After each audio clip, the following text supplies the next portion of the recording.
on,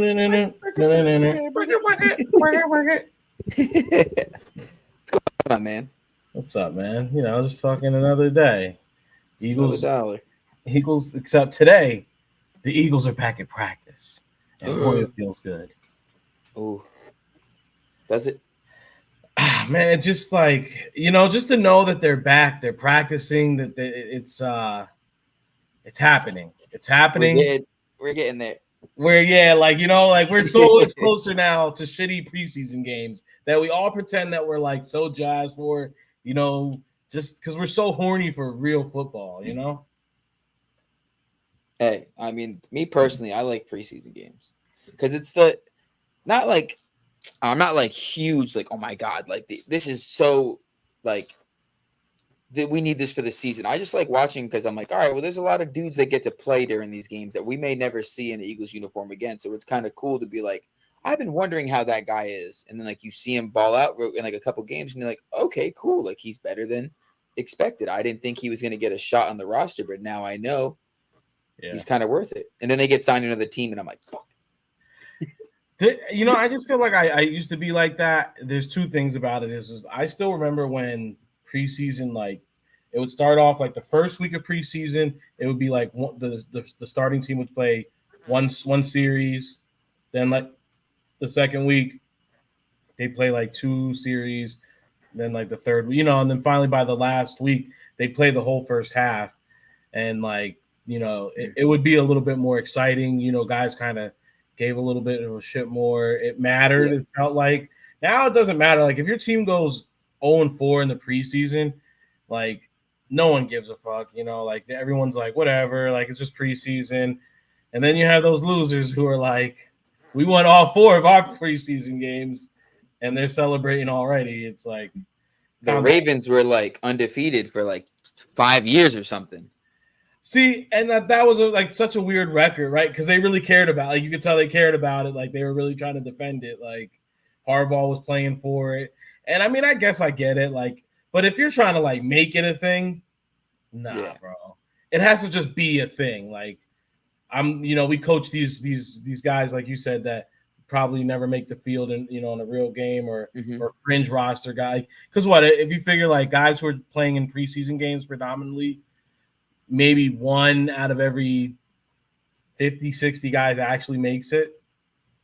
Yeah. So, well, some of them we know are like, okay, that guy was drafted like 3rd round. He's just playing like he's definitely going to make the team. But like even last year when Marcus Mariota and Tanner McKee, like Tanner McKee was slinging it. He was playing very well. And Mariota was like airballing it, just fucking horrible interception. Like, and Tanner McKee came in for like the second half and was just like 8-yard reception, like we 10-yard reception. Like we knew what it was though. Like right then and there, like so. This is the other side of preseason where it's like you kind of know some shit right off the rip. It's like Marcus Mariota's running it all the time. Maybe we should get a different quarterback, or maybe we should just roll with Tanner McKee, like. Because if this guy is just tucking and running, like, this is not a good sign. So stuff like that, especially like because they say like if you see him in like 7-on-7s and they're always taking off running, preseason is like even worse. Like because now you actually got receivers and linemen out there, so you should be making a play, bro. It's weird. Tanner McKee, I'm kind of disappointed we went out and got Will Grier and Kenny Pickett. I mean, assuming they were just camp bodies, but Tanner McKee played. I feel like he earned a backup role last season. I don't know what is going on, but we're not in the building, so I don't know what's going on where he didn't just secure the backup role this year. Ooh. There's people tapping in, and I know these are what you're here for. You're gonna have to wait a little bit though. Are you watching on the Instagram? I can see both, but I put the link on my Instagram. So we got some real ones. Shout out JT, you know what I'm saying? Herbie One Kenobi always tapping in. Appreciate you, always. My boy. Love Shout that out guy. my boy, sir. We were just chopping it up before we hopped on here. My guy keeping me super motivated when it comes to the gym ski. So, yeah, man, we're out here. We got the real ones, and then we got Twitter. The Twitter one always makes me quick because it's mostly people we don't even know who they are, where they're coming from. They're just from all over the place. Yeah. Does the Twitter? I feel I'm always confused. Does the Twitter comments show up on the here, or is it just YouTube? I feel like when it shows it, it's just YouTube. It's just YouTube. The Okay. Twitter ones don't. The Twitter ones do not show up except just on Twitter. Oh shit! I should probably be watching the Twitter one then to see any comments that I'd be missing. YouTube. Oh, nobody heard that. Nobody saw it.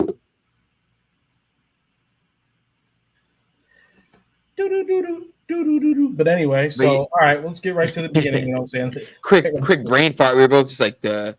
Yeah. So obviously, we just got the news. Cooper DeJean's fucking hurt for 3 weeks, and I know you saying, go ahead. It's not a big deal. I don't think it's that big of a deal. I think it's just one of those things where it's like it's definitely something to monitor. But it said like they just caught him in the wrong way. So it's like, is it going to be 3 weeks, or is it just like we're just throwing that timetable out there and like he'll be good within 3 weeks? And that's kind of like my thing. And I don't know, man. He's a young kid. I don't know. It's just like it's a hammy. So it's immediately as soon as I hear hamstring, I'm automatically imagining week 10. Oh, that hamstring that he injured in beginning of training camp. It's been a thing all season. And like that's what bothers me. And when I start thinking about that, it really starts bothering me because I've been having I'm excited about all this right now, but the last week or so, I don't know what's hit me. It's been a bit of a black cloud when I'm thinking about it. When I'm thinking about the season, when I'm thinking about the Birds, like just something is just tugging. I don't like how it feels, bro. What do you elaborate more on that? What do you mean by that? Like, I get what you just said, but like, what's the vibe you're getting or feeling? Like, you're just like, you just think something bad's gonna happen, or you think the season is a little overhyped, or I feel like the season's a little too overhyped, and I'm gonna be, for the first time, I gotta put my Hurts nagging hat on because yet again, here we are, another season where Hurts has to learn, quote, a new offense, but it's not really a new offense, depending on who you ask. It's a new offense, though, right? And I feel like the Hurts that we have gotten every year when it's been a new offensive coordinator, not saying he's been bad, but he definitely has not been who he was when he had the second year of Shane Steichen, when he actually had 2 seasons with the same coordinator to work at it, to really understand it and grasp it. So I just feel like the team, they have invested a lot into this team. And by no means at all am I saying that Hurts is not a good quarterback or he's not like going to be good this season. But what I am saying is I do not think we are going to get the best of Hurts this season. And I think that is going to go ahead and kind of hinder the team a little bit. And then here comes, we've seen how the Negadelphia media has already kind of like came at him, this offseason. And now I just see them going to start trying to stack more. If Hurts comes out of the gate and he struggles a little bit, or it doesn't look like he's having that quote unquote MVP-esque season, I feel like things are going to start kind of getting a little rough, or you're going to just start getting a lot more stories that we don't want to hear. It's just going to be negative energy we don't want carrying into the season. Does that kind of make sense? It makes sense. I was going to piggyback off that and say, like, Knucklehead said, that's the Philly. Hold on. That's the Philly in you. We always preparing for something to go wrong. Dude, right? It feels like that though, right? Because I'll talk about that in a second, but it sucks that we have such a small sample size of Hurts. Like what we have seen is promising. Like we've seen, I don't want to say his ceiling, but like we've seen, like the second floor. We've seen the second floor, and it's good. It's a very good second floor. It's a very sturdy house, a lot of space. But the sample sizes that are the worst are the first year as a starter, and then first year under the new program, which was under coordinators that were terrible. So it's like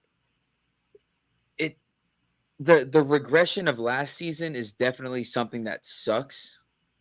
But at the same time, I'm also hopeful because it's like, okay, we know the regression of last season was because of how bad the people, not the people around Hurts, but the people controlling Hurts were. We saw how bad it was. So now, like we've been saying, like Kellen Moore is definitely not the greatest OC in the league, but he's 50% more competent than Brian Johnson, and that's all we need. We were an 11-win team with Brian Johnson calling these terrible plays all season with no blitz pickup and like terrible protection and zero run game awareness whatsoever. What up, Swift Todd? didn't even touch the ball the first game of the season. Remember that? Didn't even touch the ball. And we were like, what's going on here? Gets 100 yards the next game. Terrible coordinators. Kellen Moore, even if he's not a Kyle Shanahan or like an Andy Reid or someone that's like an offensive genius, he's still way better than Brian Johnson. And that's what gives me the hope that like, all right, you know, I got some faith. No, No, he's not. So, first off, shout out everybody who's watching on Instagram. So the thing about it, just always got to remind you guys, we can't see the Instagram comments unless I click on real quick. I can see them, so I see you guys a little bit, and so shout out to y'all. You can continue watching there, but if you go to the YouTube, like Herbie did, he was on the Instagram. Now he's on the YouTube. I can see all your comments now, Herbie. So boom, you see. I hope not. Shout out Todd, he's in the building. Brian Johnson, head coach now. Goodness gracious, that's No, he's not. crazy. He's an offensive assistant or something. But he's such a figure. I just can't imagine him being anything more than a figurehead. And so I don't know. So like, yeah, I think what you're saying, I think we kind of feel the same thing then, right? Like, you know, it's like, and so at some point we have to, what up, Knuckleheads? Appreciate you, Fly. Eagles Fly. That's my guy. So it's just like, it was such a weird start. Like you said, we didn't see Swift the whole first game, and then all of a sudden, boom, here comes like Swift the rest of the season. He cracked 1,000, you know. But then it was just like the rest of the run game was so weird. They didn't want to put in what's his name from the Seattle because we kept saying it because his oh my god, pass Penny, pro was no good. Penny. Yeah, Rashad Penny, who essentially did a whole year or did a whole season with us that nobody's ever going to remember. Yeah, like, and then like that's another thing. It's like pass protection was so bad with Swift and Penny, and it's like there's no way it was that bad where like we were only using Gainwell, and it's like you know how it's like the opposite of the disguise when it comes to offense. Like you got people moving, people in motion. You're like, who's gonna get the ball? Who's gonna get the ball? Gainwell's in the. You're like every defense is like, oh guys, they're passing here. Yeah. You know, but they were so unprepared for it. It was like the craziest thing ever. It was just a shit show all around. Last season was an embarrassment. I just feel like they just kind of like, so that's my issue, right? And we got that feeling from the very beginning of the season is like something's not right. What's up, my boy? Sir, you switched over from the gram. We're here. So make sure you guys like and subscribe. We're here every Tuesday now, you know? So I just felt like we had such a weird get off to last season. That was part of it. You know, it's like the running game didn't make sense. And we all felt it, right? Even though they kept winning, that was the whole big thing. They kept winning. But we knew it didn't look right. We knew that something was like off. So I just like, for me, in order for me to trust it, in order for me, and I think I'm speaking for a lot of people, like I feel like a lot of people feel this deep down inside, and then like they don't want to admit it because it's like we got Barkley and we got the cornerbacks are like all here, but it's like at the end of the day, we do have to bring it back in and remember, like I know the coaching was a problem last year, but these guys were on the field and they should have been able to do something, and the fact that they also couldn't figure out how to get it back on track, that's a problem as well. So it's not just like coaching's a big part of it, but also the personnel. Like when you got all this talent, these guys should have been able to do a little bit more. Like for us to be bounced in the first round after everything was just like insane. We need to come out the first month has to be like a successful month. 100%. I agree with Herb right here. We have to.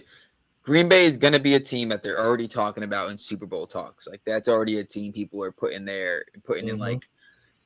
So if we come out the gate and like, even if it's a close game, like 38-31, 38-33. That's still a huge victory in my eyes because it's like any win is a good victory in my eyes. But like, all right, showing we can go toe to toe with this, what people claim to be is like a Goliath in the NFC type thing. Like, you got Jordan Love, you have the weapons. They had a great run last year. If we can go toe to toe with them, it's kind of like, all right, guys, remember, you guys had your fun last year. We're back. Go. Shut the fuck up. Shut the fuck up. It's us now. Shut up. It's shut us. up. Shut up. So that's my thing. My other part about it is I know we've been force fed a lot of stuff about, like, we know that Jalen's not a bad guy. No. We do know that. Mm-hmm. But also, where is this coming from? Like, like, I just feel like they want him to create problems. And that's another thing is like the media, I want people to understand is that the media can create issues, right? Even though that it's a non-factor. You keep getting asked about something like Jalen. He was getting upset when they kept asking about his leg when it was clearly hurt. And I think we had a Jalen that was playing injured a lot more than he wanted to lead on last season. But they kept asking about the leg before the bye. Oh, how's the leg? How's the leg? How's the leg? It's like it ended up being fine. It ended up being fine after the bye, but it's like we know what it really was. Yeah. Then the other part about it is we have a really early bye this season too. So it's like if you get off to a rough start, then you have the early bye. It's like then you have a long tumultuous season after that. Well, we do have the mini bye in week 10. Yes. So that's the only thing I'm like happy about. It's like the early bye. If we come out to no matter the start, it's like we have a quick little refresher. Whereas like, the middle, I'm trying to like be optimistic about it because what everyone usually wants is that like middle of the year bye, like week 8 on bye week. Yeah. So it's like I can go through this little fight, a bunch of fights, blah blah blah, and then I get to rest. But like with the week 5, it's like, all right, cool. Like let's bang these games out, see where we are as a team for the first quarter of the season, and then we can check back in and go, okay, this is who we are. We've played some good teams, we've played some bad teams. We see like good defense, good offense. We can make our adjustments. Now let's get the ball rolling, and then we go, and then we have that mini bye. I think it's after week 10. So it's like then that's okay. We need a rest. Yeah, sure. All right, that's our bye. This is our like regroup. We know what the offense is doing. Whereas a lot of times you don't have that early bye, and like you're going through the whole season. Like, is this like, what I mean? Like you don't have that chance to regroup and like recollect. You're just going through like it's working kind of. So like how we did last year, 10 games. Like it's working. Head down, it's working. Keep grinding. Head down, keep grinding. Keep going. Keep going. Keep going. Take this is that week 5 is that. All right, look around. All right, back to it. Philly Phenoms on the Instagram. Again, guys, if you're on the Instagram, I check it from time to time, but we can't see that. So if you hop on YouTube, we can see all your comments. But he did say he would like to go ahead and see some of the main talent guys get some preseason work. Now, I remember like that was another thing that they didn't admit that they needed to do more preseason work, but maybe they should play a little bit more in the preseason, which I think, look, bro, like only way your body's going to get ready to take a hit is if you take a little hit. And I know that the last time we saw Jalen, the last time we really ever saw Jalen in a preseason game, it was that one where he got like a really crazy late hit against the Jets. And like that was the last they were right then, and like Sirianni was like screaming across the field. After that, and he was like, never again. Never again. Do this to my boy. That's my boy. My boy. See, like who do we play preseason again? We play the Patriots. I just look. I'd say it's just like this. It's like that's the main thing for me here is the first month. You just gotta win. The first 4 games have to be wins. They like. There's no. It's like you were saying about like the Phillies before we started going before they became the best team in baseball. It's like we just need to be winners. Like and I know like shout out everybody who said it and that's the Philly in us. That's the Philly mentality. The thought is like. We always have that underdog mentality or we're always waiting for the other shoe to drop. It's like, fuck that, bro. I'm with you on it, bro. It's like we just need to be winners. look, we got a running back that has the Giants owner literally like ready to cry Crying on in the national room. television. You know, Oh, oh, I really can't sleep well, knowing that yeah. Saquon's gonna leave. I was gonna say he can't sleep at night. We already know that. I can't sleep at night. Saquon's going to the Eagles. But that's the problem, though. When the city you represent has taken a movie character and made it their identity in Rocky, where it's like the underdog. It's like, all right, and the underdog it's a cool, cute little story enough. Because at some point, Rocky wasn't the underdog. Like he was, but like, all right, at some point, like you're a 4-time world champion. You can't keep going in like how the Niners were like, they doubted us. You were a favorite since like week 10. You were the favorite every week. That's what I'm like. I'm fed up with that. Like, it's a victim mindset. I'm just over it. Like, dog, they're always doubting me. No, you're shit. You're not getting doubted. You're getting hated. It's different. And I want Philly media and Philly fans to just want more. Like, I grew up in New England. I grew up around the fan base and franchise of the Patriots. None of them, they like the fake fans were doing it and it was annoying. But like, I want to have that. I want to have that title town mentality. I want the Phillies to win. I want the Eagles to win. I want the Sixers to win or at least get past the second round. I want our teams to compete, not just like scrap through the mud to get it. I want them to be like, oh, you're down there. I'm up here. I like this comment right here because I do agree with this a lot. I do think the joint practices are very important. And I also think who you're practicing with matters as well. That's why I like it. Sirianni, I think 2 out of the last couple of years has been with the Patriots. I think it's been like the Patriots and the Jets, but I know like 2 years it's been the Patriots. I like that, because you do, you get a little rough, hey, look, fights are going to break out. I like it. Guys care as long as like no one gets hurt, obviously, but the joint practices matter a lot. I feel like they get a lot of good work. You get to kind of see how your guy, because like they're not gonna want to hurt anybody on the team. They're not gonna want to go full speed, but you get another motherfucking lineman in front of you, you're gonna want to pop that motherfucker right there. Winners from the start. Yeah, from the start, bro. Just boom, head down. Like I'm not gonna, bro. The 2022 season, that's how it should be. Like the 2017 season, that's how. Yeah, like that's what I'm saying. Like that's. The best seasons we've experienced are when we're winning like all the way through. I'm enough of that 2019 season. Fuck that season, bro. Like it was a comeback. We were fighting our way. I want to be at the top. The whole way. Rob, you should be happy about this. You're gonna be happy about this because it's gonna let you go. You yourself gonna get to go and experience it, and your wife, she can go ahead and experience what it's like to go ahead and see what bad teams look like, how bad teams practice, what they look like, little shit that bad teams do. So that way, when you are watching the Eagles together, she can look at it and be like, is this what it's like to be with a good team? Yeah. Oh, what it's like. Look, it does. How'd you do that? I just did it myself just to double check it. I was like, let me see if it works. Happy to have you up in here, man. Oh yeah. Sir, what up, Carl? So I don't know. You guys know each other. That's cool. Herbie, nice. Yeah, that's true. It is true, bro. Hey, look, Herbie's man, I tell no lies. Yeah, tackling. Now, this is a major thing. Now, one guy who does admit he's not a great tackler is Big Play Slay. He says that he's not a good tackler. And that's another thing that I really want everybody to pay attention to is remember that new rule is in effect this season about the tackling.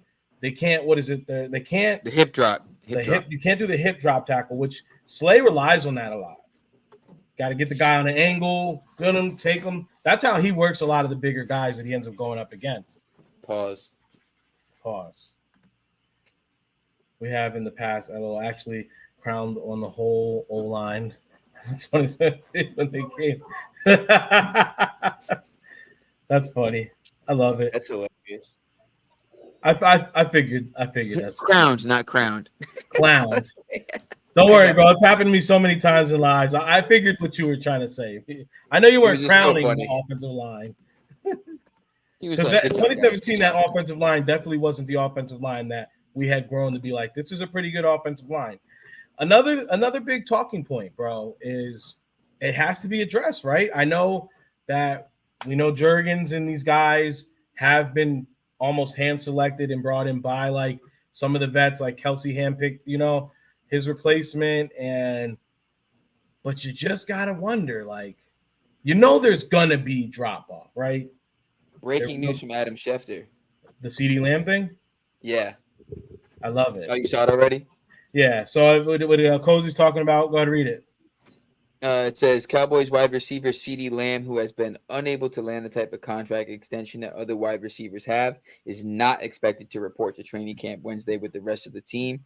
Lamb is entering the last year of his deal, scheduled to pay him $17.99. It says $17.99, but $17.99 million this season. Yeah. I mean, $17.99. At this point, you have to wonder is like either Jerry knows something about the cap that nobody else knows, and he's like going to look like a genius in a year or two, or they're really trying to like just blow it up and get a full restart, right? Yeah, that's what I think that's the more reasonable, because Jerry has been in shambles ever since the cap was even created. Yeah, he's not good with the cap. He's the greatest businessman in football, but like when it comes to balancing the checkbook, he's like, oh, what the hell? I don't know how to do all this. What you mean? I can't have him and him. I want to pay him. They don't want to play for the star. They don't want to play for the Dallas American Cowboys. They don't want to do that. Some bitch. It's America's team. I mean, but even so, the thing that I would think, like, all right, if you are essentially becoming, you want to do a full blow it up, redo everything, and like come back and be lean, why haven't they just sold big pieces, right? Because you figure like you did pay Diggs. Yeah, Diggs got paid. Diggs got paid.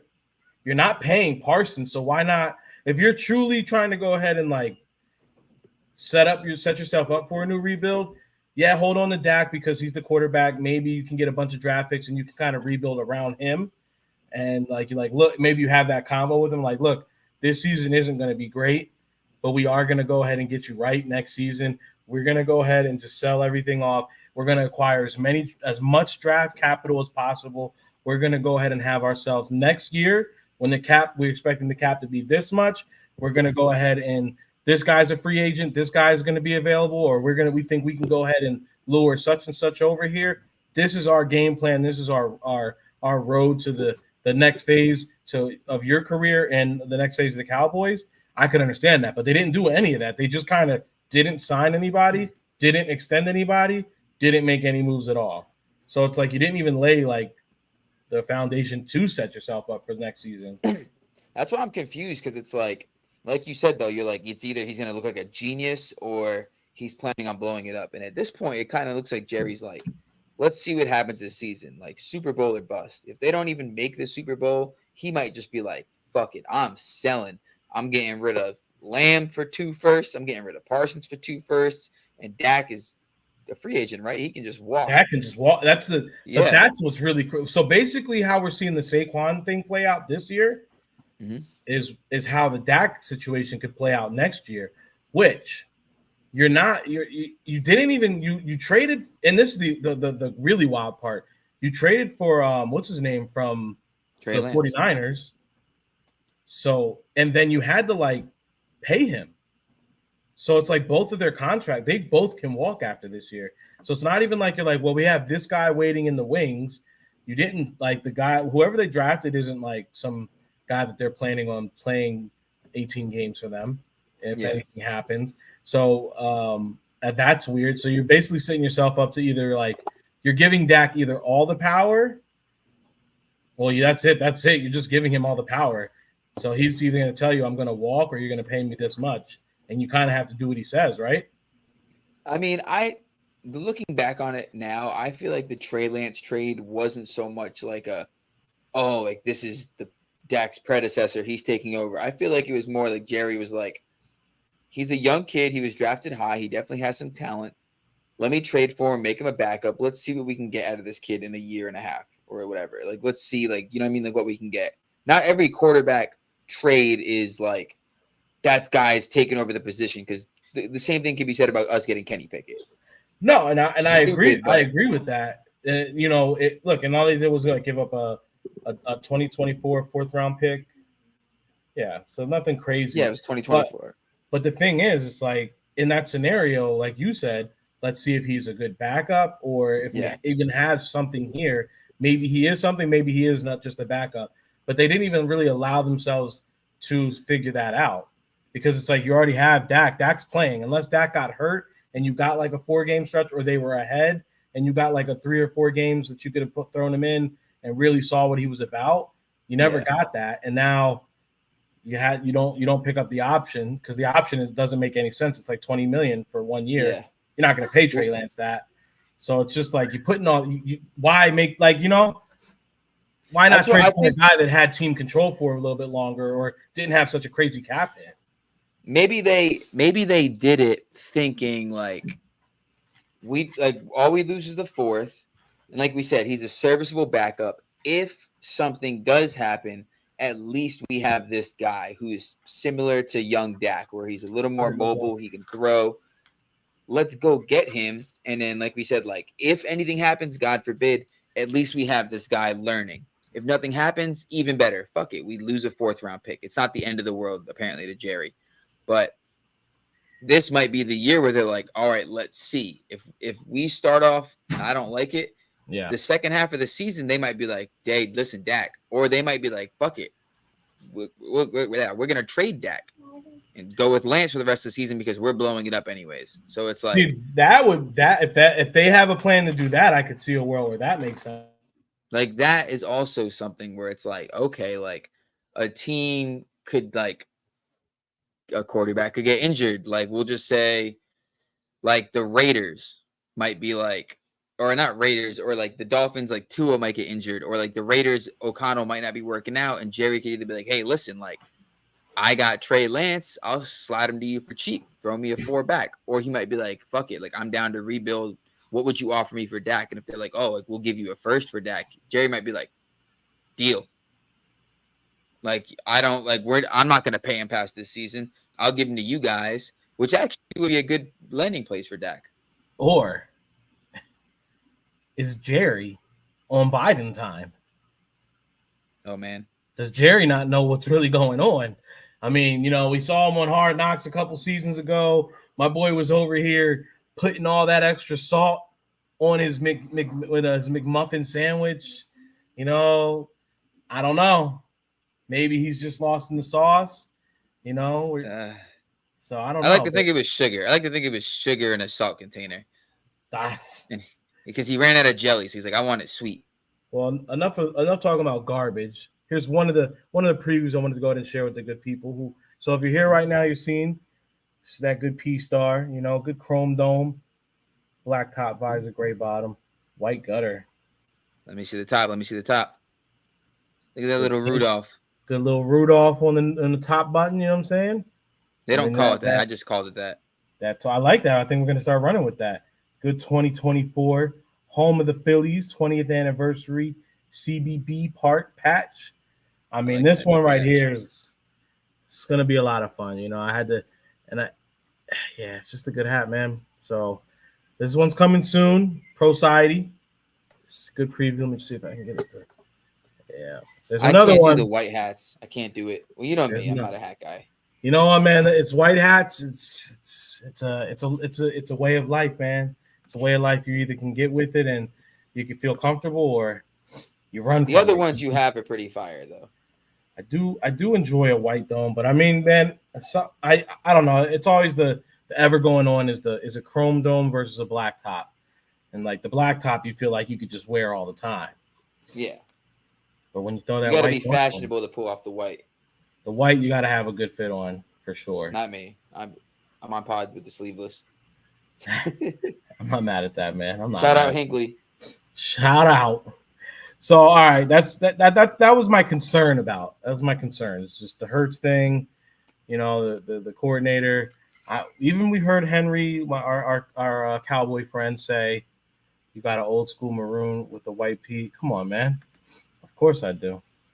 Of course I I do, think man. luckily though we're going into this season with a fully healthy Hurts A and fully healthy Hurts. a fully healthy Hurts, which is like 2022, and an OC who's like enough.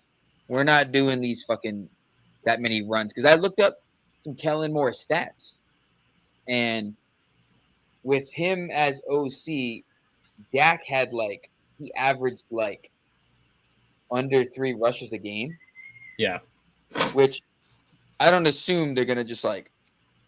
I assume they're gonna make Hurts more of a pocket passer. I don't think they're gonna take away his legs completely, but I think the amount of games where Hurts has like 10, 15 rushes is gonna be like maybe like He doesn't even need to do that.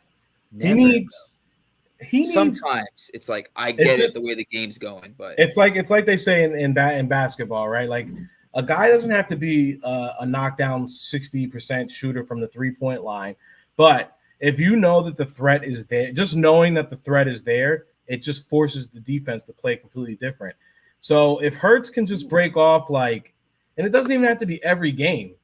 I just say if it's once every game, once every other game, Hurts just breaks it off and he looks like Hurts 2 years ago, where it's like, oh, there goes the dynamic running. Like he shook somebody and picked up an extra 10 yards.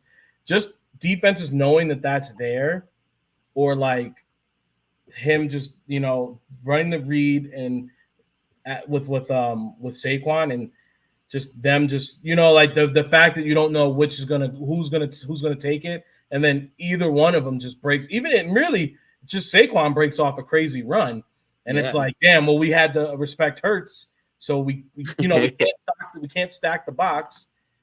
He gets that one good run and defense is like, oh, hold on. Yeah, they're like, When he hold does that little, on, he does that little, hold. ooh, when Will Shipley breaks off for a 30-yard touchdown, and everyone's like, what the fuck? Will Shipley breaking off like that is going to be absolutely wild. Will But Shipley I think over under 3.5 touchdowns. I'm gonna say 2.5. Will Shipley over under 2.5 touchdowns. I'm gonna go over just for the simple fact that, like, because you know what it is. It's never like Saquon's gonna eat. Saquon's gonna get his. Like, he's gonna get it on like dynamic big plays, pass, or he's gonna break off for a big run and just take it in. He's what separates Saquon that away from like even like Swift, and especially from Miles, is like Swift had speed.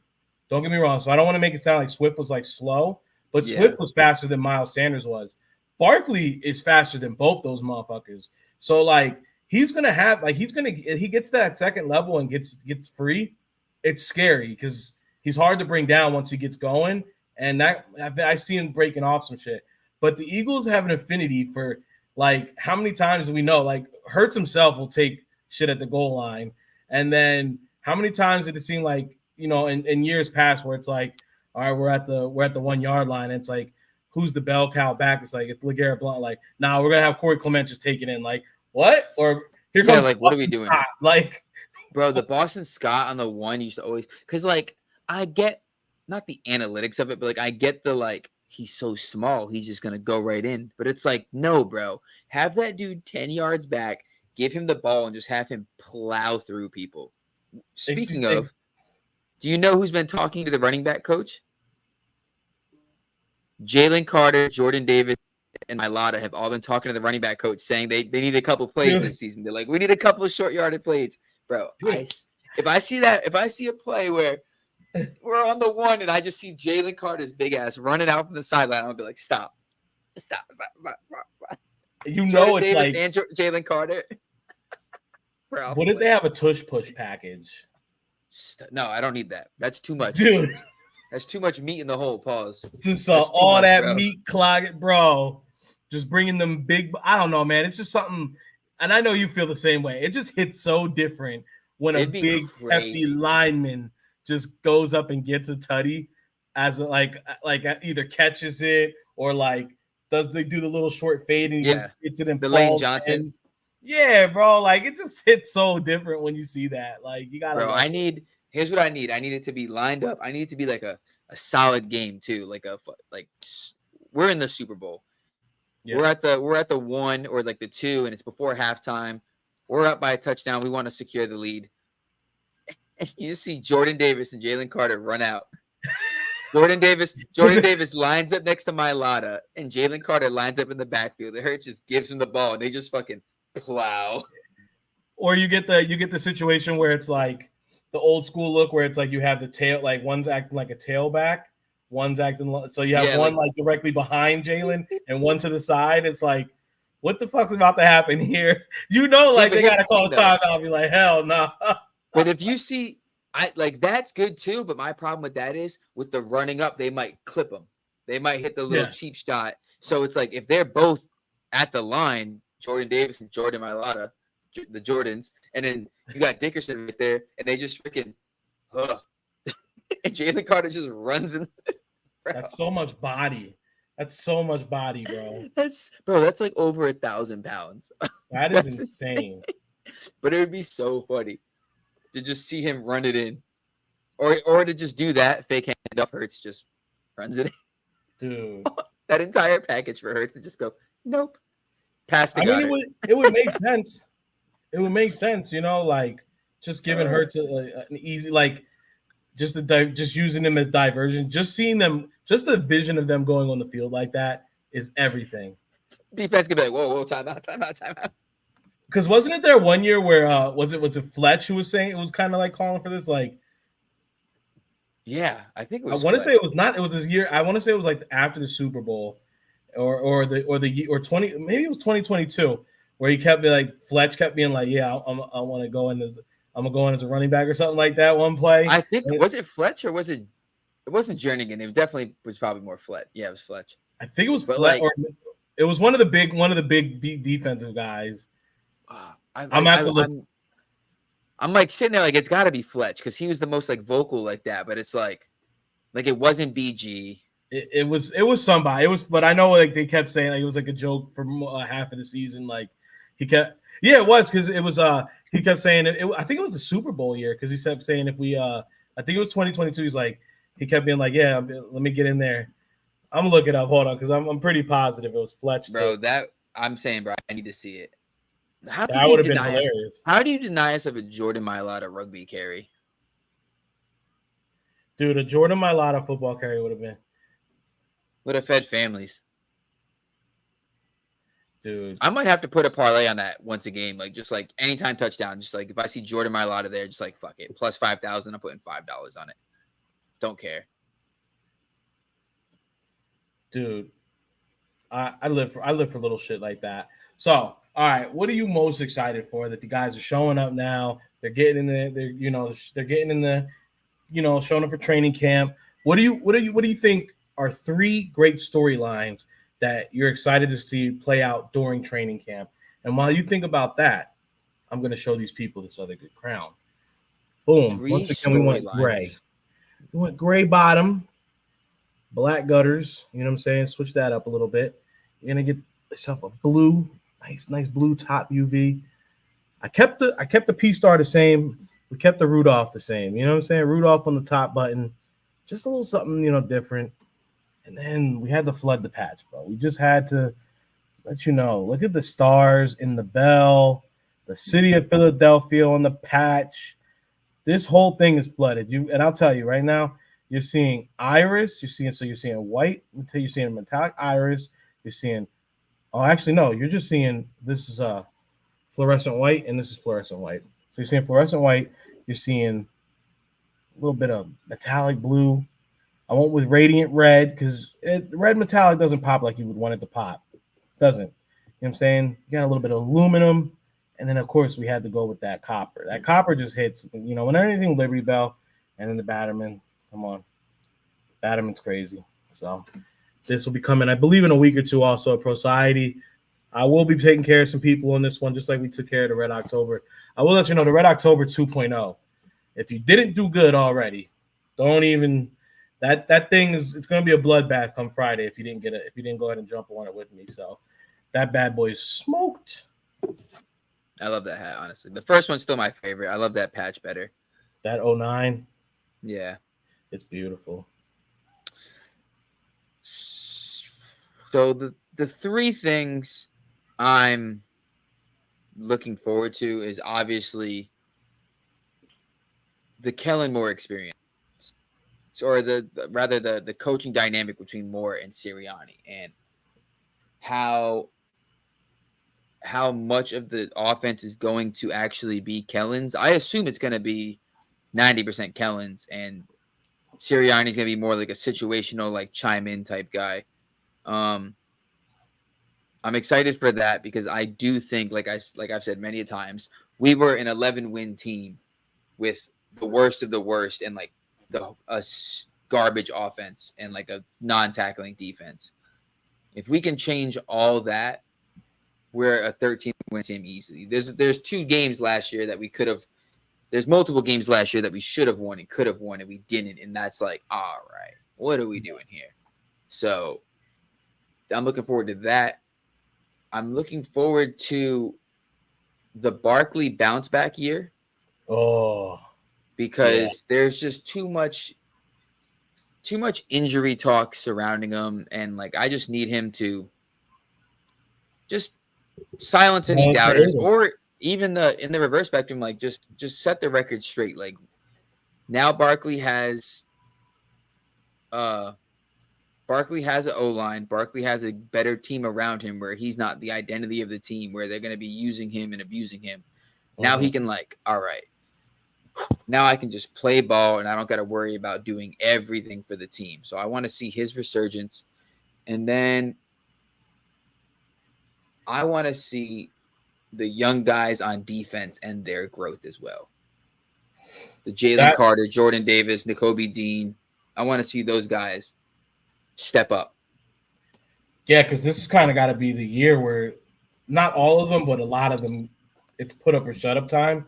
Because some of them are heading into this is Jalen Carter's second year, so the big Georgia Bull, the big Georgia Dog class was like the year before that, right? Mm-hmm. So we got Davis, the Nakobe, you got so the Nakobe Deans of the world, and I hate to say it, but Jordan. So I'm definitely that's a huge storyline for me.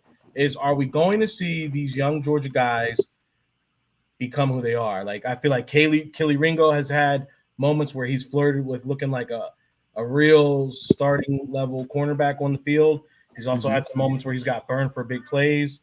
Watching that receivers again, they showed the play where Ringo gets beat against the not the Commanders. Double penalty. Yeah, man. Like, the double penalty. Like, come on, what are we talking about? So, that Jordan Davis has not lived up to the hype yet. I feel like he's been serviceable, but he has not lived up to the draft position yet, And I feel like this is a big put up or shut up year because, look, man, we've heard it every year since, the past 2 years is, Jordan Davis is looking good. He's getting in shape. He's more healthy. We need it to translate to the field because I'm not going to go in the next offseason being like, Jordan Davis looks healthy again. It's like, it's clown shit, It's like, bro, year 3, this is where you make the jump. You're either going to show that, that Fletch is gone, Daddy's gone, BG, he's on his way out. This is his farewell tour. It's time for you and the bread man in the middle to make it happen. Show that you guys are going to hold the line. Milton Williams. I'm high. I'm very high on Milton Williams, bro. I feel like since he has gotten here, he's the new Hassan Red, or not Hassan Red. He's the new Sweaty J. Remember, like Sweaty J, we had a real great period because every year he just kept getting better and better. And it's like, damn, bro, like you were a steal in the draft, and here you are, just like evolving and getting better, like living like every year being better and better. That's how I feel like Milton Williams. We've seen some flashes. I feel like when he's gotten in there and he's gotten like time to actually play, he's like been the man, bro. We've seen some real brilliance from him. And I think he's made some moves for sure. Yeah, he's got some moves. So I feel like if he's given any time, he's gonna be something, bro. I feel like, well, obviously this is like a great comparison, but I remember when during the draft they were comparing him to Aaron Donald just based off like numbers and stuff. Wait, hold on. This Mind is you, so that's funny. This is so funny that you're saying this because Cozy and Coach made this exact joke before we got on the pod. that's the Literally, like plan. this exact thing. It's in our group chat. They literally had this back and forth. That's funny. It's been the plan the Wishful, whole time. wishful thinking. Wishful thinking for sure. F the Eagles joke. What up, Cozy? Hot Take City. Um, I He's a think Giants another fan. thing and another big storyline is right here. We don't have a true third wide receiver yet. I think it's Paris Campbell. I think it's Paris Campbell's spot to lose. You think so? Yeah, I understand that's like a big story point of the offseason is like who's the wide receiver 3, but like we have like 6 other guys on the roster. It doesn't really matter. They're all relatively good enough. You know what I mean? Like they're all nobody's wide receiver 3 is a freaking 1,000-yard guy. So I'm not like sitting there like, oh my god, like we need this. If we go get Hunter Renfrow, That would be sexy. I would love a Hunter Renfrow. If we ride with Paris Campbell, I'm cool with it. We had Olamide Zaccheaus last year. I'll say it like this: if you're relying on your wide receiver 3 to be like a big time piece of the offense, the season is in turmoil at that point, right? Like, but no one cares. No one cares about the wide receiver 3 until that motherfucker's out in the field dropping a game winning. Ball. Freaking Quez Watkins. Like that's what I'm saying. It's like when it comes to the pass catching hierarchy in the Eagles, it's AJ Brown, Smitty, Goddard. Then it'd be a wide receiver 3, and it might even be Goddard, then Uzomah, then a wide receiver 3 at this point. I don't know why we didn't keep what was the name? Not for he OZ. Yeah. Oh, I felt like OZ was the perfect wide receiver 3. Like, bro, he was not for great. nothing. I don't know. I don't get why him. If we had OZ instead of Paris Campbell, I'd be happy. I'd be like, I'd be happy. I feel like wide receiver 3 showed up. Whenever his name got, dude, there was like 1 or 2 drops throughout the season, but for the most part, when his name got called, that motherfucker held on, or he made the Bills game. The Bills game, bro. It's like that's one of those things where like you become not a legend in Philly, but like you become like we respect you. You are now respected. He lost it because he went to the Commanders, but yeah, like what the fuck, bro? Why? But now they have a good wide receiver 3 or 2 or whatever he's gonna be. Dude, they have so many receivers. I don't even know why they took him. Zach Ertz. Fuck Zach Ertz. I was getting so much hate because I told you I made the list of overrated Eagles players. Yeah, and it's that whole argument was blowing my mind because people were the question wasn't what's an overrated signing, it's overrated player, and people were like DeMarco Murray, Nnamdi, and I'm like, bro, that's not an overrated player. And they're like, yeah, he is. When we signed him, I'm like, no, that's an overrated signing. We are now in 2024. Overrated player means someone that is thought highly of, but really shouldn't be. Like, yeah, but you know what? Sometimes when you give these people too much to think about, their brain malfunctions. You know, they turn into.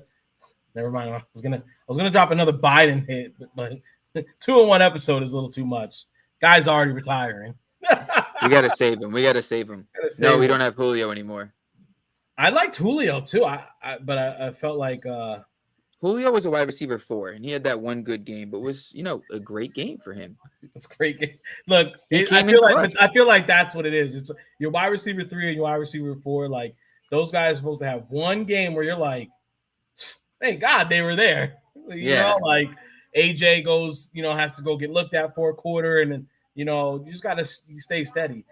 Like I said, you're not really too worried about who's the 3rd or 4th receiver unless something happens to one of the top 2 guys, Then the season I will say it looks a lot different. But to be completely honest, your 3rd receiver, anyone who's trying to take the ball out of AJ or Devontae's hands or Barkley's hands, I mean, it doesn't make sense to me. You have some of the best talent around Hurts. You want to feed it, like. Yeah, so it's like I said, it's gonna get funneled to Brown, Smitty, Goddard, and then like everyone else is secondary. But if everyone else makes those plays, then guess what? Like you your value and your worth goes up. So it's better for Exactly. you to, when your name is called, you pick up that phone. And Yep. like Hoptic was saying, Johnny Wilson, that's someone who could have a play. He could be like a Mac Hollins. He could like come in and have like one big play, and everyone's like, "All right, hell yeah, this is what we've been looking for." Like this guy to Yeah. come in and make a quick little play, and that play works. Mac Hollins is wide receiver like 5. Hit a great play and do the floss, and then just Oh my god. never hear from you again. No, remember because he had that, and then like they tried to like promote him, and he was They like, "I'd rather just stay on special teams." I was they like, they tried to give him too much work. Hey, well, look, I feel like he at that point he understood who he was. "Yeah," and that's They sometimes you should have gotta just be like, "Listen, like I appreciate you thinking more of me, but like let me look. just Let me be follow my great where I'm bros." great at. Yeah, I want to hit people on a kickoff return and then like maybe catch a freaking 50-yard touchdown going down the field. Like that's it. I'm good. That's why he put on all that muscle. He was like, bro, they keep trying to make me a real receiver. I just want to hit motherfuckers. Yeah. So he went and put all He's that half, muscle on. he's half tight end now. I don't know. I'm just saying that. How we feeling about Rod? So this is going to be very interesting. So like, I feel like Or Kirk or Joe Burrow. I thought he was talking about Comeback player of the year. comeback player of the year. I thought he was asking about. I thought he was talking about Isaiah Rodgers. Oh, I don't. Well, Isaiah Rodgers wouldn't be comeback player of the year. Not at all. Wow, Aaron Rodgers. he's coming Aaron back. Rodgers is already number 1 on the list. Yeah, but Rodgers didn't play last year. He's coming back. That's what I'm saying. Isaiah Rodgers, he's not going to be a comeback player unless he like, bro. Deron Bland he broke the record for pick sixes and he wasn't even defensive player of the year. Isaiah Rodgers is not getting comeback player of the year. DeMar Hamlin didn't even get it. He came back from death. A better question about. So I had this thought in my head. Once again, a little pessimistic here.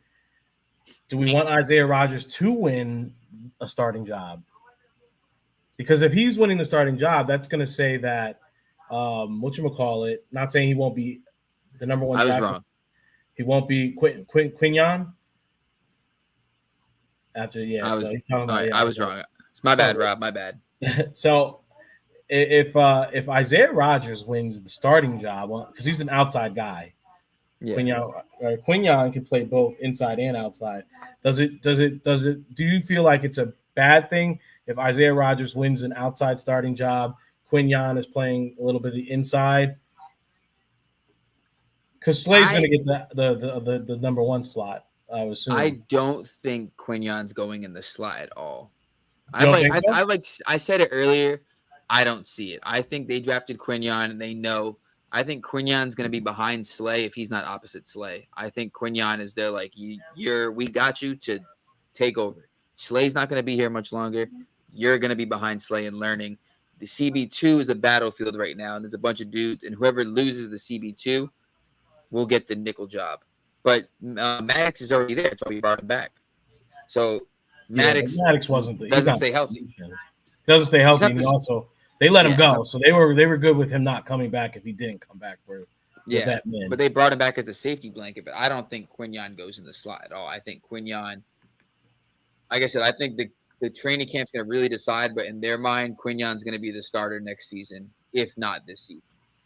Well, I'm just saying because Rodgers, you only get I think he really only plays the outside. He's not an inside guy. Yeah. In my perfect world, you already know what I want. I want Rodgers on one side. I think the guy's a baller. You got Rodgers on the outside, Quinyon on the other side, and the Great White Hope is just handling that slot, baby. You know what I'm saying? Jackie Robinson. Jackie Robinson of white guys. Bro, but the thing too, but like I said, I think Cooper is going to be more slot. Even though Cooper's outside, it's crazy the disrespect. Oh, I don't know what happened to him. I'll keep talking.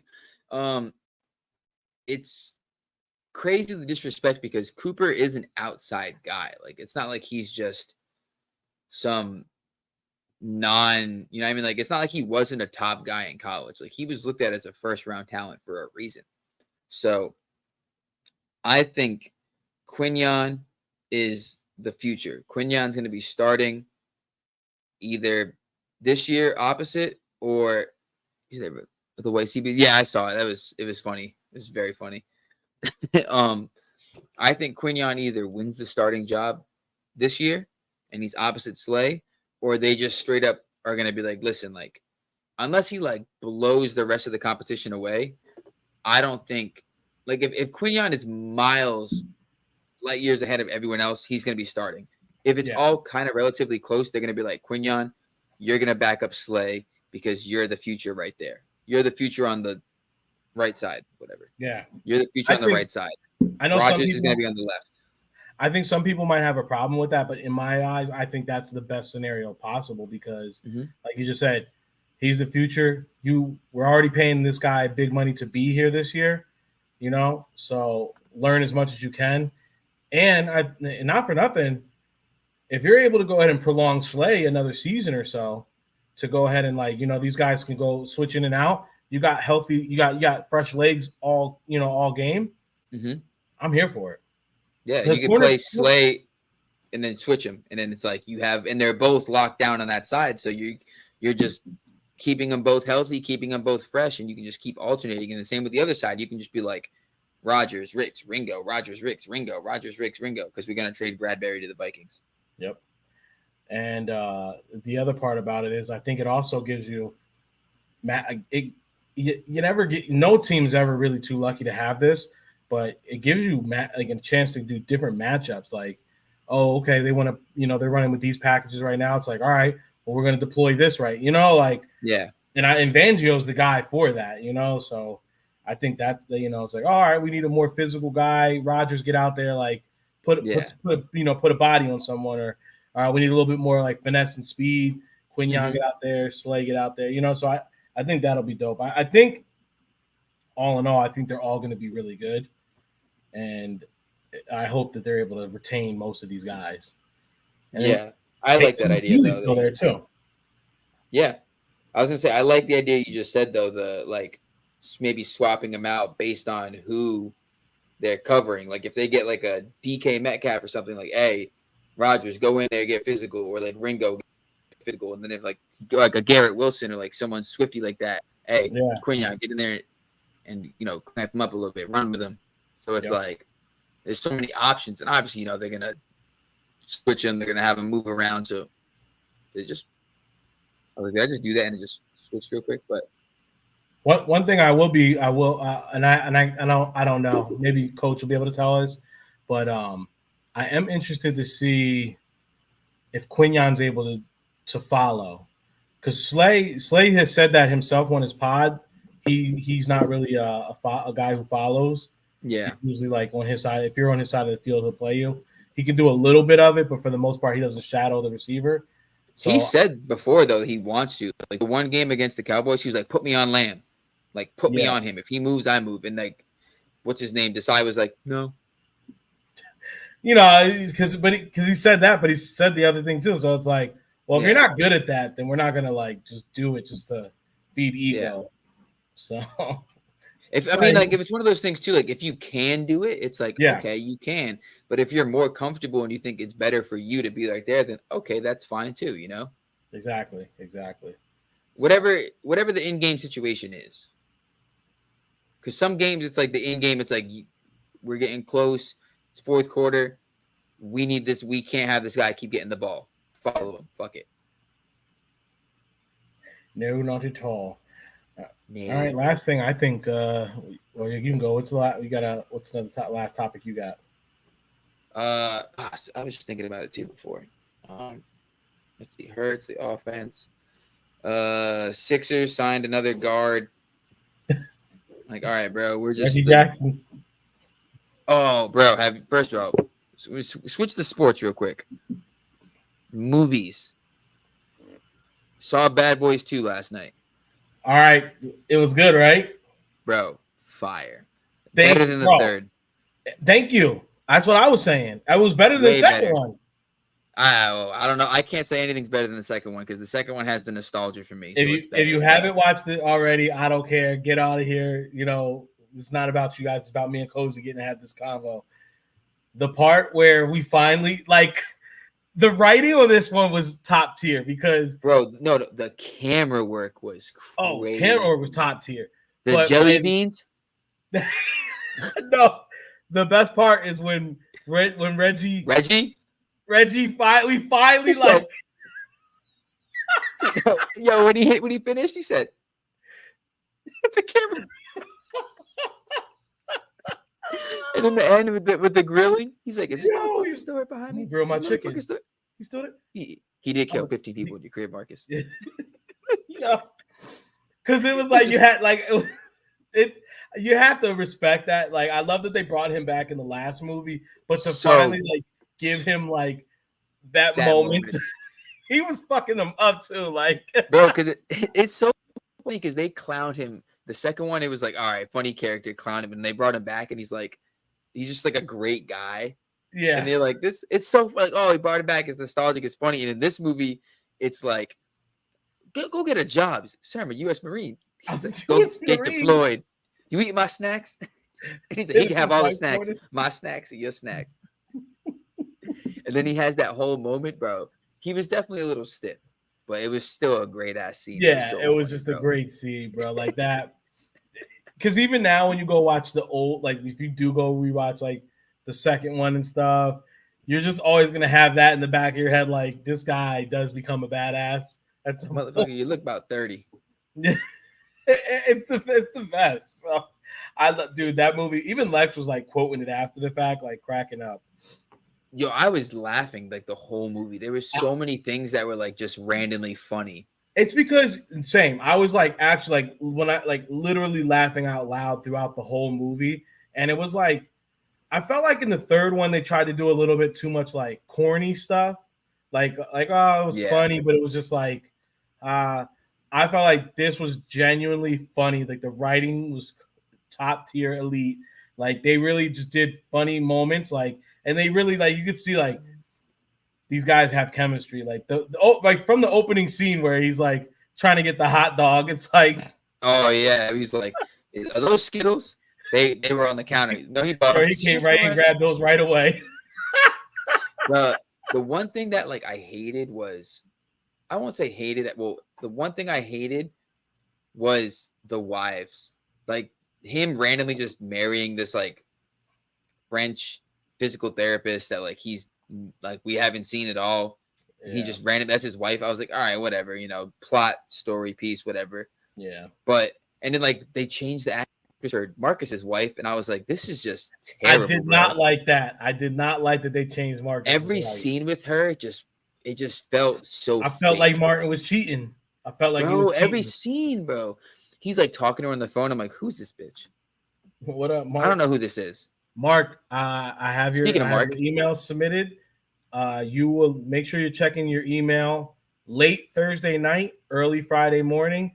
The invoice for that Phillies hat is going to be in your email from Society Shop. So make sure you're checking that at latest Friday morning. Make sure you get it done before 12 o'clock Pacific Standard Time. I already got you locked in for that, my boy. So appreciate you. Mark, did you see Bad Boys 4? But yeah, the wife, bro. Like the second I saw her, I was like, Tyler Perry ass casting. Like this is trash. It was like when they replaced Aunt Viv. Oh, bro. Honestly, worse. I was young at the time. It didn't hurt me as much. I was confused. Did the lady pass away that played his wife? No. Apparently, she just like, from what I looked up, they said like she just doesn't act anymore. And maybe she like there was no like real answer if like she didn't act anymore and just didn't want to sign on, or like if she had health problems and couldn't act. And it's like, you better figure that out because this casting, every time she was on the screen, I was like, if you got health problems, I can understand that. But yeah, but other than that, look, I don't, because I would have to imagine that for her character, it's not a long time shooting, and I'm sure the check is pretty decent. Yeah, like it should be at least because like you got maybe 7 minutes of screen time, maybe the whole movie. I would think what? I'm just gonna and half of it you screaming. Anywhere from what 50,000 to 150,000. That were $300K. Fuck it. But I'm just saying, just like, to come back. I'm just saying that sounds like it would be modest. It could be Yeah. way more than that, but I'm just saying like big franchise. These characters We'll we've known and we'll loved. fly you out. We'll put you up. We'll pay you. We just need You you for got a to couple work for. scenes. I'm sure it's no more than 2 weeks of work she probably has to do. Yeah. Maybe, yeah, like I said, maybe she just couldn't. Maybe she was just like, I don't care. Like I did it. Maybe she was like, I think the movie's gonna be a flop. Ooh, Thought wrong. maybe they paid her too well on the first 3. Mm. And she's like, I'm good. She was like, nah, I need 4 million. They were like, She said, she's plot twist. She's like, this movie is nothing without me. crazy. You crazy. She was on some Hassan, maybe she was on some Hassan Reddick shit. Oh. I'm not showing up until they pay me. But no, it was predictable to me because it was funny because my boy had seen it already. So I was like, we're watching. If you want to watch, he's like, oh, like I'll walk in and like see it, blah blah blah. Because we were watching it at home. And like 3/4 into the movie, I'm like, oh, I already see the plot point. I was like, the son's gonna save her daughter, and he's gonna like take a bullet for her or something, and then the mom's gonna be like, "You saved my daughter, like I'm gonna let you slide for killing my dad." And my boy was like, "You just think you know everything, like you're Mr. fucking movie guy." And the movie goes on, and he gets stabbed for her, and I was like, I looked at him, and he was like, I mean, I feel like with those type of movies, that's always the thing. Like you kind of know, right? The second you can see like I forget what it's called, not the MacGuffin, but like the driving point. Like they brought in the captain's daughter and granddaughter, and you're like, why do we need the granddaughter? Yeah. And then they're like, why do we even have the daughter? Okay, because this is now a divisive piece between him and his son. And then why is the daughter? The daughter randomly showed up to Will's wife's house. Yeah, like what out of nowhere, no parental supervision, just showed up and then gets kidnapped. And it's like, yeah, okay, now I see. Yeah, I feel like stuff like that's gonna happen. You're not ever gonna be like whatever, but the foreshadowing type shit. What I will say though, what I went into watching it, someone had told me, or I saw on like Instagram, somebody's Instagram story. I took it with a grain of salt, so I didn't like think it was definitely gonna happen. But in my head, I was like, I went into the movie ready to be pissed off because someone told me that Mike Lowry dies, that Will Smith character dies at the end. So the whole time I'm like, that was the third movie. They better not fucking do this shit, bro. They better not kill him. And I thought for a minute he was going. There was a moment I was like, this motherfucker's gonna die. But you know what? The whole Martin Lawrence was like the best comic relief, bro. That motherfucker with the whole like, I can't die, Mike. I can't die, bro. And then at the very end, this was his movie. This was his movie for sure. Because we haven't seen Martin like this in a long time, so it was like almost like, dude, he was like, when Will Smith's like, well, the thing you don't know is one of them can't die, and he's like, you need to consult with that mother. That whole thing. I just wish we knew what Cap said to him when he whispered in his ear. Huh? When he was like, when he did die, and the captain like talked to him and like came up and whispered in his ear, like, what did he say fully though? Because obviously he was like, this isn't your time, blah blah blah. But I thought he's about to be like, oh, like you don't die anytime soon. Like I wish we would have been like, oh, what does he say? He said all that shit that he kept saying throughout the movies. Yeah, but it was like, I wish we got like the clip of him talking. You used to be a donkey. Bro, that shit was so funny, bro. In a previous Get your hooves off me. Get your donkey hooves off of me. And that's my fault. Because I used to beat you as your owner. You was a bad donkey. I used to beat you. Well, it was all in all like it was great. Bless you, baby. That was a good movie. Great flick. And I saw Twisters too. That was a good movie. I want to see it, but in the family hierarchy, I could pull rank and be like, we're gonna go see Twisters too, but in reality, no one's gonna have fun in that movie except me, and I'm not gonna be able to have fun because no one else is having fun. It's a good movie. It wasn't it's not like it's not Bad Boys 4, but it's like it's a good movie. If you like Twisters 2 or Twist, if you like Twisters was good. Well, let me tell you, like, I love my wife. You know, she's a great woman. She really always has my back. awesome. You know, gave me a great kid, but like when it comes to like watching certain things, she's just not there for it. Like I had to watch Game of Thrones by myself. You know, she does not want to fuck with Game of Thrones. I'm over here watching. You know, I House of just started Dragon. watching Industry. If you're looking for a good show, Industry's the shit. I'll look at it. What's it on? It's I watch it on Max.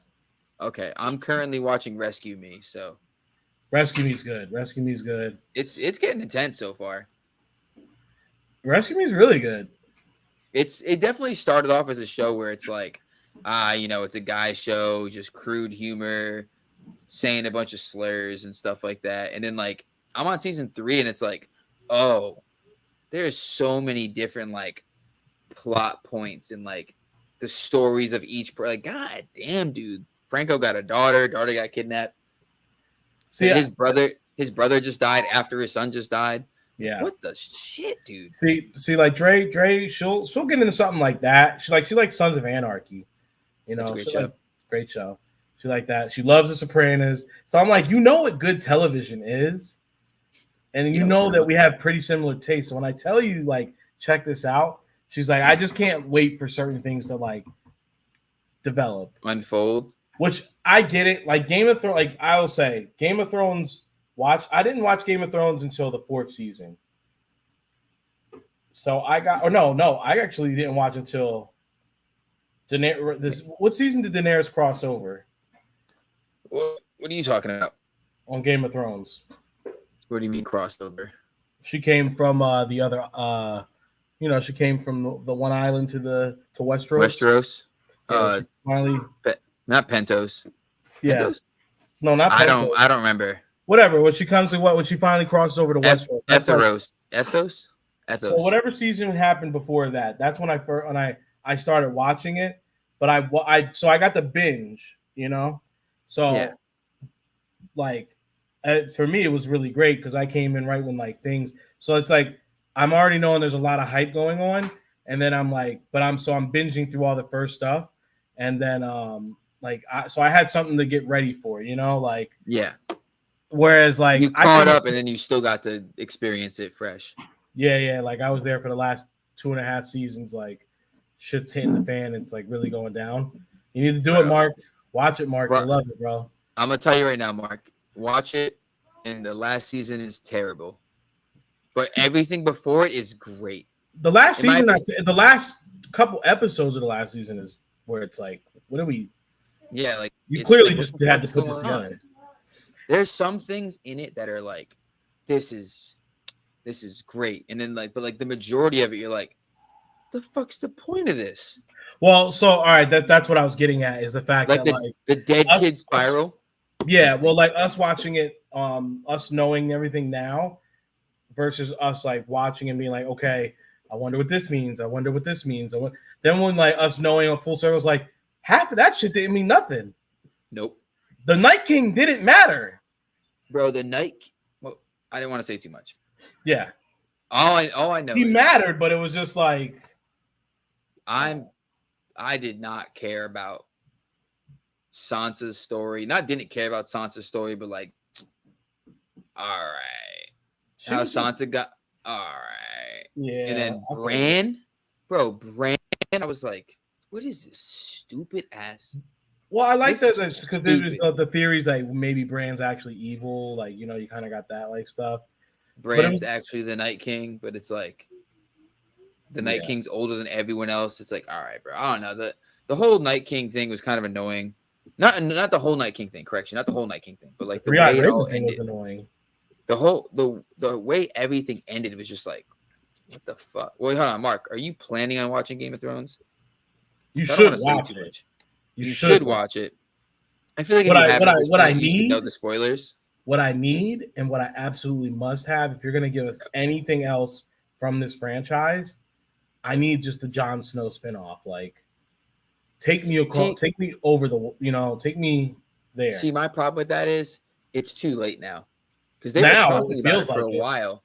But it's like it's too late because like it's like ending Harry Potter. It's like, all right, now what? I don't care about Ron Weasley working at the Ministry of Magic. He's just, I don't give a shit about that. Like everything that happened. You know what I mean? Yeah. Jon Snow, Aegon, the prince that was promised. He, it's like, what now? The Night King's dead. Like, what other mythical being is there that you have to create and write? It's like, all right, I love that they went back and they're like, we're going back. Okay. I think now that's it's like, we're do you like, think what, it's weird? Do you think like it's weird that they 500 went years. back all these generations and it's essentially like the same time period though? Like, you telling me from the House of Targaryen till Game of Thrones, Ice and Fire, you guys didn't have any technology boom? Like, no, bro, that's how it was though. y'all don't have medicine? Think about the technology boom. Like in the last like 50 years, we've done more technologically than we have in the last 1500. He said it's on his watch list. You should definitely watch it. Yeah, definitely watch it. Definitely watch it. The House of Dragon really has no bearing on Game of Thrones, so just watch all Game of Thrones. No, but you have to. I feel like watching Game of Thrones and then House of Dragon makes sense, even though it's a prequel. But you still makes way more sense. You understand who certain people are because of Game of Thrones. Yeah, like if you know what would have been really dope if they would have gave us like a Mad King, like a time where, and I hope maybe House of the Dragon does take us there eventually. You get like the well, it'd be another because it's way after that. The Mad King is way after that. Yeah, what's the timeline? It's like hundreds of years. It's like that's what I'm about to look up.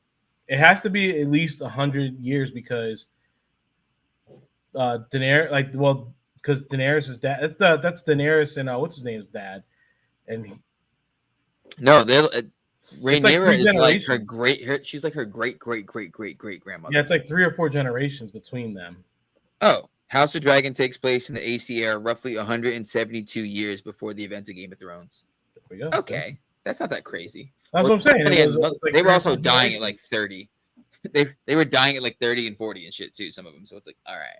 Yeah, I don't know. You know what the thing that makes it always funny is like one thing that I've always loved about the series in general is like we understand that there is magic at play and there's things that is magical. Yeah. But I love that they never just came out and be like, yeah, that motherfucker's a warlock or that's a witch. You know, like it's like, all right. Well, the one girl was a witch.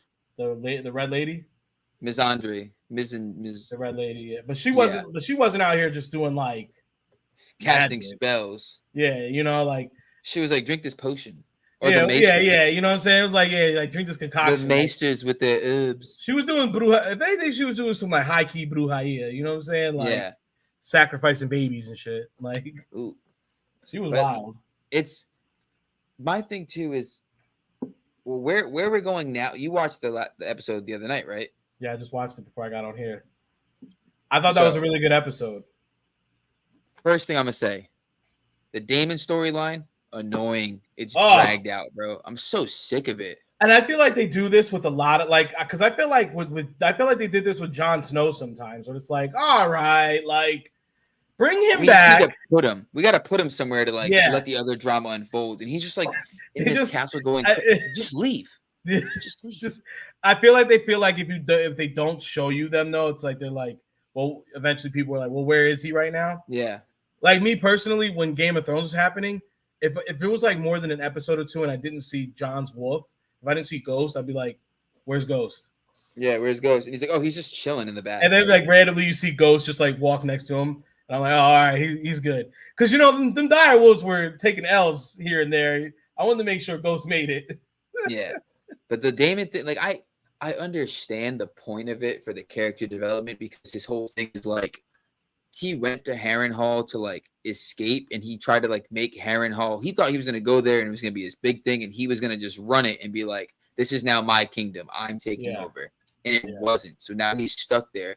And the Weirwood, whatever the fucking tree is like making him go crazy because the castle was built like that. But it's like, all right, bro, it's been like 4 episodes of him just like in this castle tripping balls. And like I said, I understand the character development part of it where it's like, we need him to realize that he can't run from his problems. But it's like, do we need 4 episodes of him just staying in this castle miserable for him to like realize I need to just be I with need to go back to Rhaenyra. my And- wife. Yeah, like Well, then even like the son's like, we need Damon. Like clearly you need Damon because yeah. the they're not strong enough without him. They need the dragons. Like Well, we had some brothers come along. we did have a brother show up. You know what I'm saying? Literally, well, technically it is. Yeah, it's a brother. It's like her half brother or brother-in-law. Wait, so you talking about the homeboy with the dreads? Yeah, As far as what he is in relation to the queen? yeah, he's technically a brother-in-law. No, isn't he like a cousin? No, because well, let's not get into How? that. Well, they're Valerian. Well, homeboy's Valerian. He's not a He's Targaryen. he's the what's his Talking name? about- The sea, the black Yeah, guy. he's, That's their he's son. the Valerian guy. That's his son, or like bastard. Those are his bastard children. That's his bastard. He's married to Rhaenyra Who is her aunt? or Rhaenys. He's married Yeah, to Rhaenys. Rhaenys, Who's and her aunt? Rhaenys is her aunt, but it's also So that's her cousin. her husband's mother, her gay husband, Laenor. Remember, she married him, and he was like, "I'm gay." I'm gonna go. Yeah, It's so, Laenor's. yeah. So their kid is Laenor. His kid is him, half brother-in-law through marriage. Also, but it wouldn't be her anything because it's only the half brother. It's not because it doesn't. There's no connection to Rhaenys. yeah. Which It's RIP Rhaenys' stepson. R.I.P. So- homeboy from House Tully, who he thought he was about to get on that dragon for a second. Oh, Darkland. That was crazy too. I was like, Don't do it. I already saw like someone spoil it. They were like when that white boy walked up to the dragon, and I was like, damn. Oh no! I mean, he should have known. Don't mess with I mean, dragons. he had it though. He had it at first. He was like, He but got he was like scared. all scared, and the dragon was like, He's like, boy. And the dragon said, dragon boy. was like, "You good?" Dragon said, "You good, bro? You good?" He said, bro, Fear? you good, bro? Fear, That motherfucker said, Ah. boy. boy, you thought you were finna get up on my back, boy. You thought. Sea Smoke was like, nah. Seasmo said, nah, So nah, that's crazy though, because now there's a whole other dynamic where they're like, because now the way it's gonna play out is because you saw the thing for the next episode, right? Yeah. Where she's like, what do you want? Like, you're riding a Targaryen dragon. What do you want? He wants royalty. He wants to be acknowledged. So now the hand of the king or the queen, I forget his name, but the Valerian dude is now going to have to acknowledge his bastard children. He needs to, but I mean, he needs to because they're drag. Now that we're seeing Homeboy's a dragon rider, You can spin it so perfectly. You can literally spin it and be like, you need to acknowledge him. And like, they're going to love that. And he's going to be like, these are my sons. Like, yeah. I wasn't sure. But But also now that I that know. also that leads a whole nother kind of if they join up for now, but eventually that could be another issue because he's already the richest guy in the land. Now you have Is he? he has kids that are dragon riders, like, and let's not also like that could just be another potential thing to watch out for. Adam, that's the other guy's name. His name's Adam. Corlys Valerian. Wait, homeboy's name is Adam. The dreads, the son. Yeah, his name's Adam. His name's Adam with 2 D's. Nah, I'm not jacking that. Sometimes they be getting me like Allison. It's like, all right, just because you put a T on the end, it's still Allison. No, bro, it's Adam. That's his name. He's a bastard, brother. He doesn't have a cool name. It's like Jon Snow. It's like just John. Like they repeat. John was a name back then. Is what you're trying to tell me? Yeah, the sea snake. That's his name. Oh, yes. I bet he has a sea snake. It's funny because when you look up like all like the photos of him, it's just like a white guy. I do love how they made the Valerian family non-white just to like separate it a little bit because it's like, all right, bro. Like I understand it's supposed to be like kind of medieval Europe, but like, all right, bro. Let's spice it up a little bit. You can't just have all the desert people brown. They were like, look, man, the only black people we had last time, they didn't have dicks. So let's Yeah, let's they were like, we gotta switch it up a little. We gotta help him out. Well, I like. That's what I think, though. I think you gotta. Yeah, Adam Valerian, and it's Alan. Alan and Adam. I'm fucking done with them. That's the names. His kids' names are Lena, Lenore, and then the bastards are Adam and Alan. So They're bastards. They don't get. He didn't name them. The mom you don't was get probably cool. You don't get cool. You don't get like. I'm just saying, in the world of like this whole thing, you have Daenerys Targaryen. You know what I'm saying? Like Corlys. You have Aegon, Adam, Rhaenys, Aemond, Aegon, Helena. Well, Helena. Adam. Bro, he's a bastard. He doesn't get Corlys wasn't there like, oh, I'm gonna name him Valiant. Valiant Valerian. Yeah, you're letting some low level fucking random guy name your kid.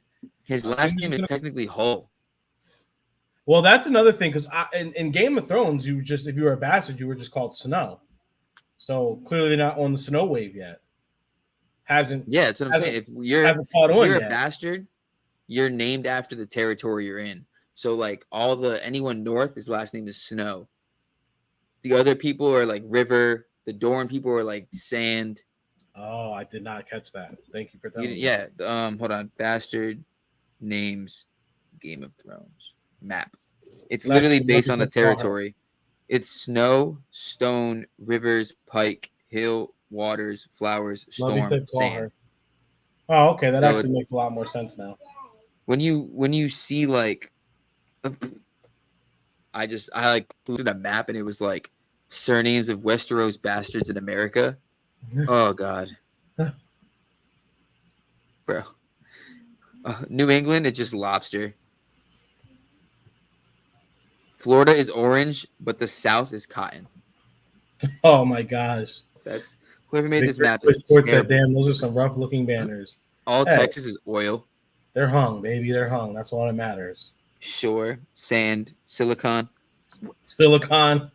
That's funny. Steel, glass.